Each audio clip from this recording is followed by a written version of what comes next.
I would say HR has to change the perception of HR in many organizations, and then somewhere the perception get created that HR is more administrative, HR is more functional, or HR is more subjective, not very objective. Hello, everyone, and welcome to today's podcast. I'm Rahul Abhishek, the founder and CEO of HireWithEve.ai, an AI agent for applicant screening that helps reduce hiring time by 90%. Today, we have a very special guest joining us for the conversation and for the podcast. So it's my real pleasure to welcome Mr. Indranil Choudhury. And to also share with you about Indranil. Indranil is currently the group head of human resources at UTI Mutual Fund. UTI Mutual Fund is a prominent leader in the mutual fund industry that is doing a revenue of about $322 million. And Indranil's career has been spanning over various reputed companies such as HDFC Life and Shoppers Stop. So with that, hello and welcome, Indranil, to the podcast. Thank you, Rahul, and thank you for inviting me for this podcast. And thank you for the introduction. I don't think I need to describe anything about myself. Yes, one thing is very prominent is I've been always in HR. So my entire career has been in human resources and largely in organization which has been in growth phase. So I have always seen a growth organization in all my career. Great. So why don't we start with the first question about what made you interested in HR, that you spent your career within this particular function? So honestly speaking, there is no specific answer to this. Neither at that point of time when I was evaluating career options, I had something HR in my mind. But yes, finance was there in my mind because I am a commerce graduate. But while doing my MBA, I realized that apart from numbers and data, I have keen interest on people and other softer aspects related to people. So that's why I thought probably I should do my specialization in HR, and good that I got into that because I realized that HR is not only a softer aspect. There is a bit of data, numbers, which is very critical for an HR person to know, and a combination of both makes you a more balanced HR person. So. Yeah.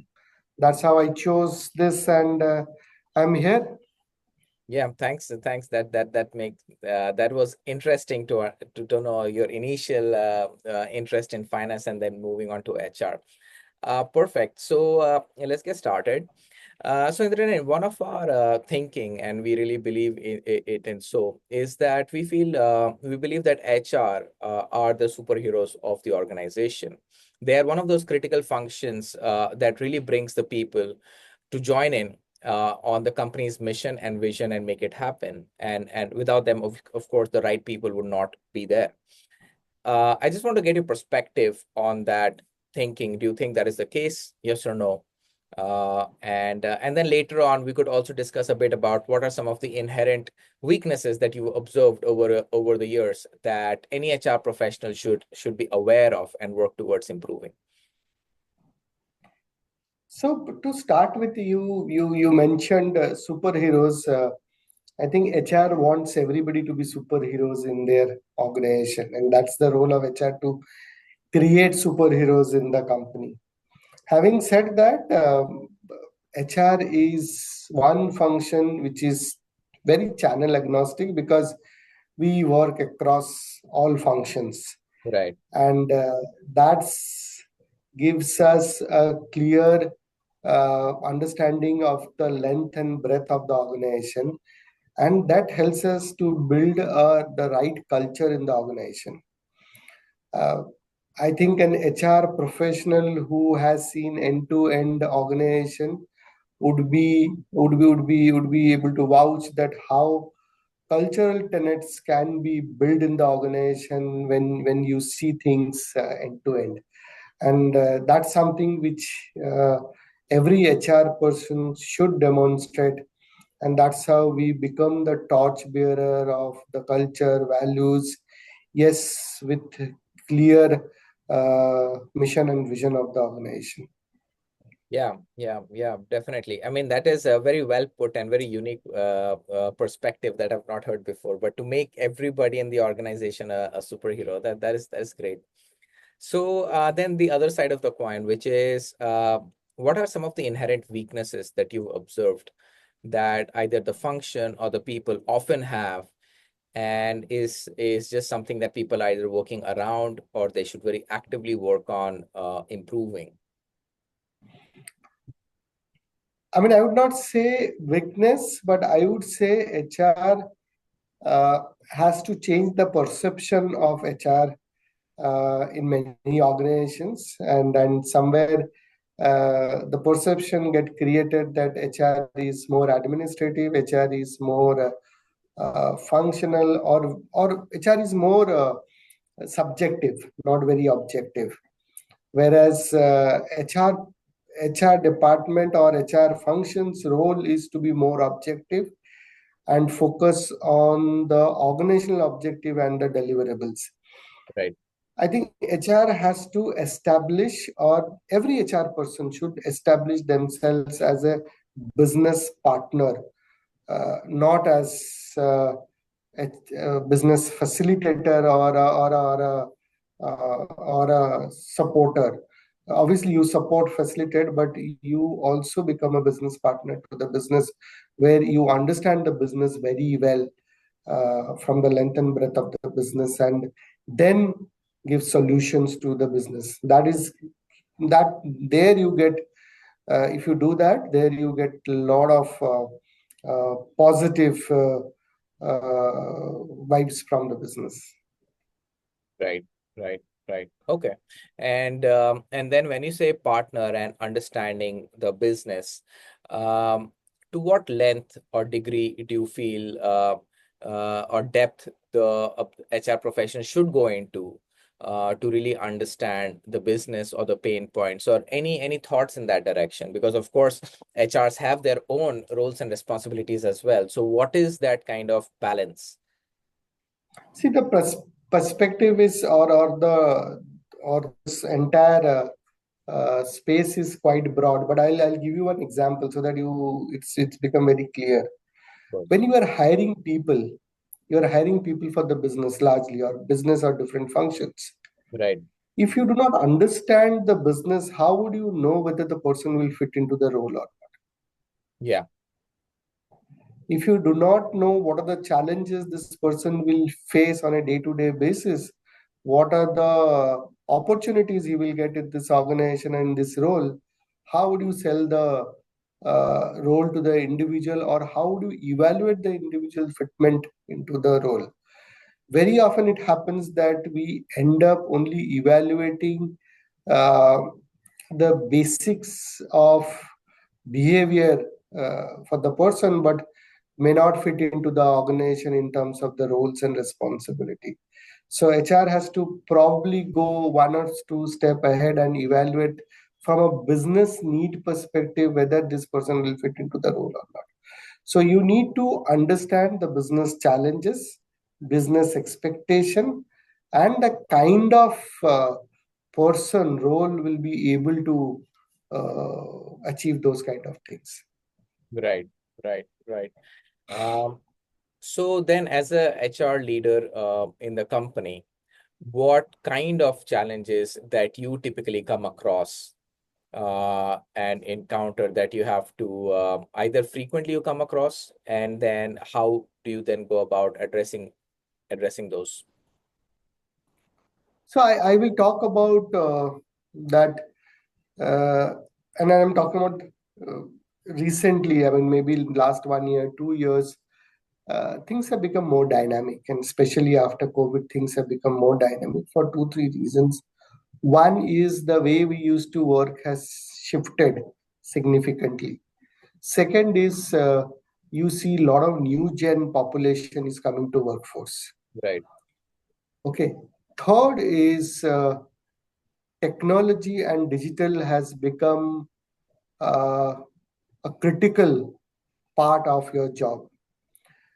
When we look at internal talent or external talent, we see that a talent which is fungible in these three areas are the critical, are the important tenets that we need to look at. We need to look at the internal people, how they are moving towards adopting these kind of cultures, these kind of scenarios, and how they're progressing to become relevant for future. So HR has to work on developing individuals internally and make them ready for future, which is very dynamic. Yeah. Yeah. And then, I mean, of course, it is becoming more and more dynamic, but then where do you see the most recurring area of work? There's, of course, the new generation and the way they would like to work and so on. And at the same time, technology, of course, is evolving very rapidly, becoming a big part of the work. I think we can take the technology topic in a while. But then, what are some kind of issues that you see a lot of your subordinates often encounter or come to you with advice on? Yeah, so one of them, which I said that because there are multi-generation working together at one place, there are conflicts that happens. Hmm. And there are certain expectations and ways of working which is very different from one generation to other generation. And there are times where the boss and subordinate are from two different generations. Yeah. So there we work for both to work towards working together. And how do we leverage on the knowledge and the expertise each generation brings in? I think that's not only our challenge, it's a challenge all across. And we have to work to ensure that they coexist. If that doesn't happen, then there are high chances that we'll start losing the next gen people, but they are going to be the biggest workforce in future. Right. If they Exactly. do not take over or if they don't go through the learning path from the older group, then they will not be able to move ahead in the business or in Exactly. the organization, Exactly. or they will not be able to grow in the organization. So that's a very, very sensitive and critical aspect which we are handling at this point of time. And I'm sure it's the case with any organization. Yeah. Any suggestion, tips, or ideas for other organizations listening to this? How should they go about tackling this kind of situation? So, so two things. One is the generation which is already in workforce for last 10, 15, 20 years. Uh, we have to look at how do we create more flexibility and adaptability and technology driven aspect to them, Right. and how do they start mentoring people in a focused manner. Right.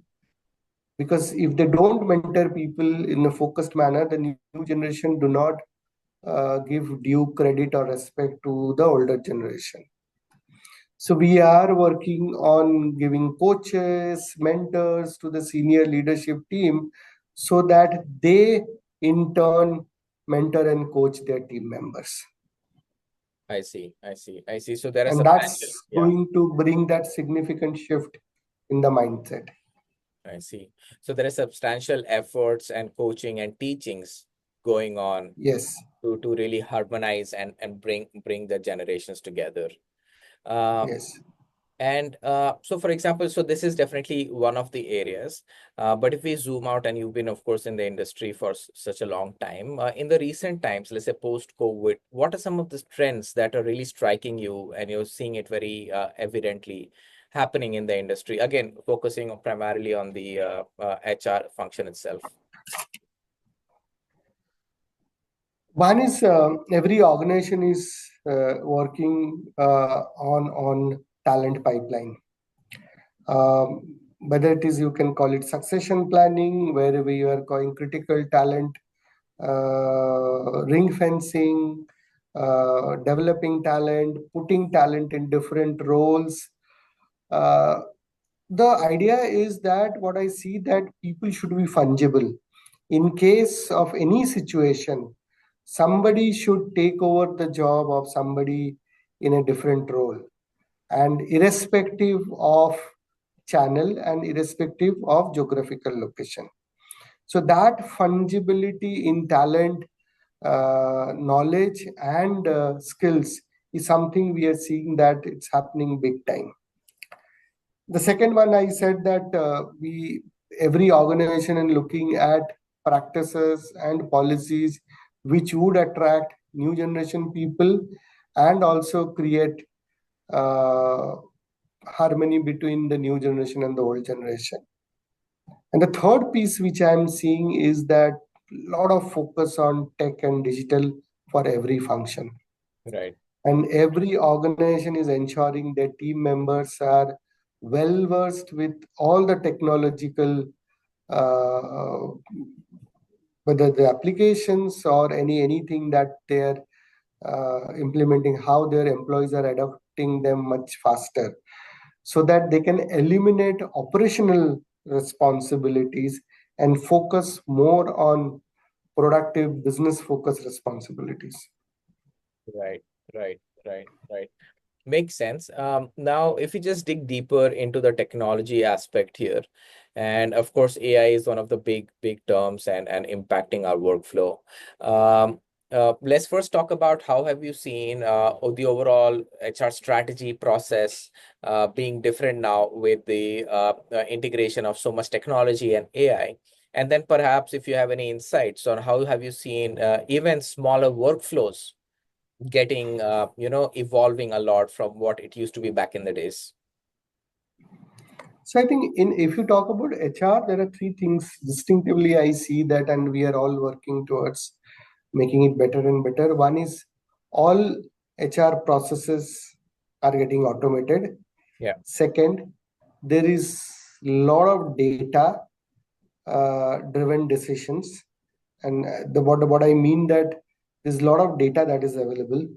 Third is that there is a lot of digital learning that is happening. I don't know if there's any organization where they don't have an LMS system. Every organization is looking at LMS system.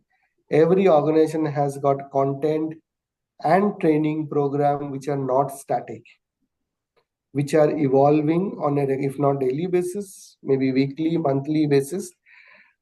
And there are various flavors of learnings given to employees, both digitally and otherwise, in their domain and behavioral skills, which is driven by HR.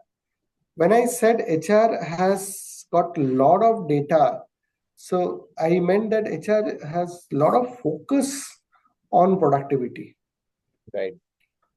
And when I say productivity linked to everything that HR is doing. If I am doing a training program, how am I evaluating the impact of that training program on the productivity of the individual?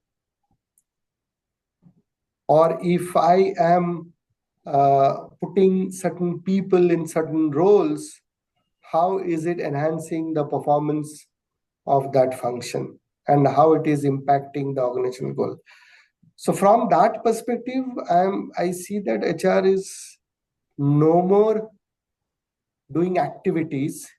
They are objectively pushing towards higher productivity, higher impact, and obviously that will culminate into better employee engagement, better employee retention, etc., etc. Right, right, right. Well, there is employee engagement, there is employee retention. So, have you encountered again technological innovations or workflow changes because of technology, where this whole aspect of employee retention can be impacted positively? Anything that comes to your mind?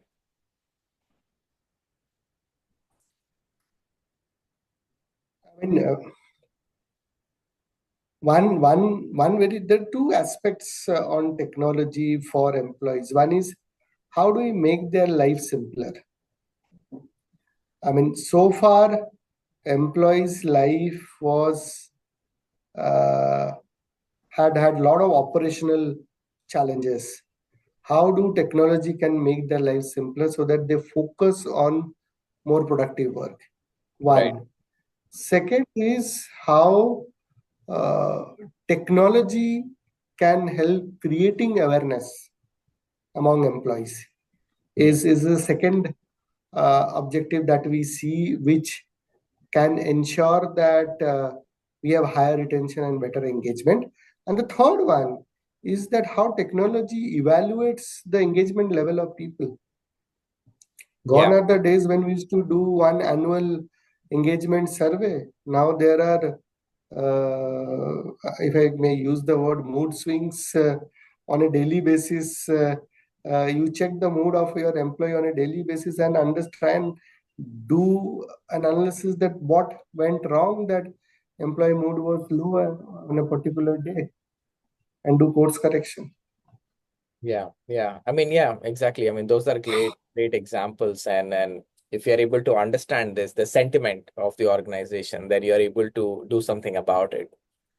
And then, I mean, of course, now we talked about employee retention. What has been some of the, on the talent acquisition side, what has been some of the key topic of, area of improvement or concerns that you have come across when it comes to talent acquisition? No, we have become much sharper in talent acquisition. Again, I'll give you an example. In sales, when we used to hire people earlier, we used to look at hiring people with basic tenets or basic criteria of hiring. Today, we don't do that. We look at the market, we look at the challenges, we look at the business opportunities, and then look at how do we evaluate the right talent for that role. And that makes her more sharper to get the right talent, so that when we hire the person, the right person is there at the right place, and there is higher engagement and higher retention. If you don't do that, then there are high chances that you end up hiring a wrong person at a wrong place and lose them faster. And Right. obviously it's a business loss for the organization. So we have become, and technology has played a very big role in hiring process, not only by processing profiles, etc., etc., but this entire process of evaluation has also become much simpler. Yeah, yeah. Definitely. So, we'll soon come to a close to the podcast session. If we, what would be your advice to the generation that is about to join the workforce? What is the kind of mindset, skills they should have when they're about to join the organization? And later on, you could also talk a bit about focusing on the HR function, especially students, interested to join the HR function. What should they have in terms of expectations, etc.?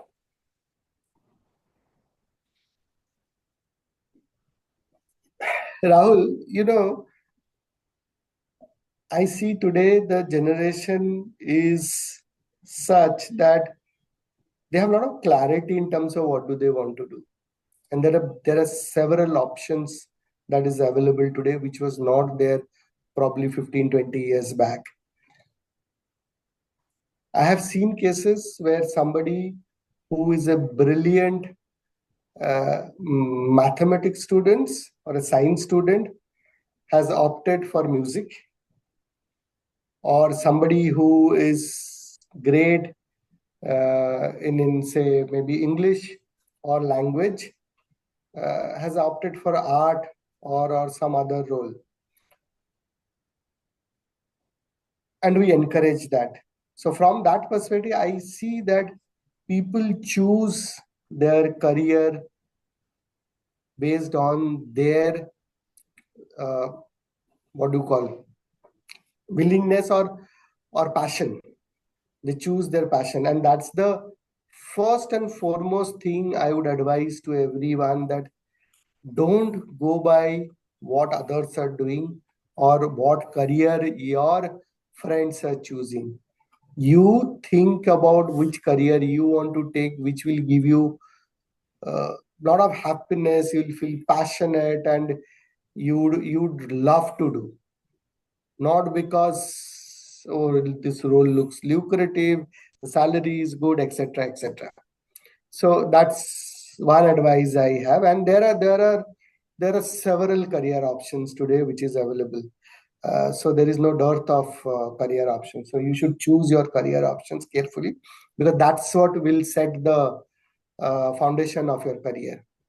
The second thing which you spoke about HR is not no more about uh, giving subjective gyan, and let me be very clear about it. It is not about your gut feel. It is about how do you understand business, how do you do various scientific and structured intervention in the organization to fulfill the organizational goals. So there is fair amount of analytical bend of mind and business understanding is critical to be part of HR, because the functional knowledge, I believe, people will bring with them, but if they want to develop HR skills, then they have to bring in the analytical bend of mind and business understanding. Yeah.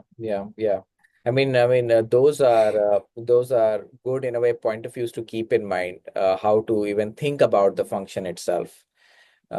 Great. So Indranil, thank you so much for your time and sharing your insight with us. I think it was definitely unique and adds value to the overall conversation we are having about HR, and hopefully also helpful for the younger generation listening to this.